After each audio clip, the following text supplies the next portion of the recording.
എന്തായാലും ബിപിക്കുള്ള ഗുളികയും കഞ്ഞിയും കഴിച്ച് അച്ഛൻ സമാധിയായി എന്നാണ് മകൻ മാധ്യമങ്ങളോട് വ്യക്തമാക്കുന്നത്. 10 മണിക്കൂർ കഴിഞ്ഞാണ് ഭസ്മം, ചന്ദനം, പൂജ, അതിൽ കർപ്പൂരം, എല്ലാ സുഗന്ധദ്രവ്യങ്ങളും ഇട്ട് അച്ഛന് അനാഗത ചക്രം വരെ, അതായത് ഉയരോട്ട് മൂടാൻ പാടില്ല.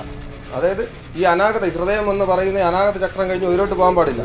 അതുവരെ മൂടി ആ ഭസ്മവും ഈ സുഗന്ധദ്രവ്യങ്ങളും കർപ്പൂരം എല്ലാം ഇട്ട് അച്ഛനെ നിമഞ്ജനം ചെയ്തിരിക്കുകയാണ്.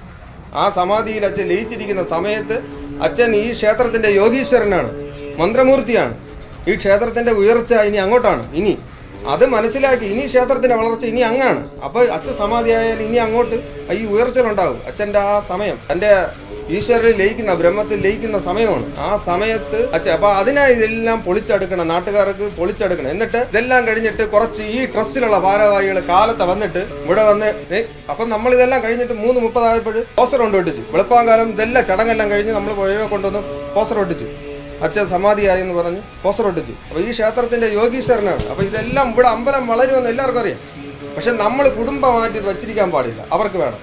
ഇതെല്ലാം കഴിഞ്ഞ് നമ്മൾ ഈ ക്ഷേത്രത്തിൽ അവിടെ കൊണ്ടുവന്ന് 3 പോസ്റ്റർ ഒട്ടിച്ചിട്ട് 3:30 നമുക്ക് വാർഡ് കൗൺസിലറെ വിളിച്ചറിയിക്കാൻ പറ്റില്ല. അതുകൊണ്ട് നമ്മൾ നേരം വെളുത്തിട്ടാണ് വാർഡ് കൗൺസിലറെ വിളിച്ചറിയിച്ചു.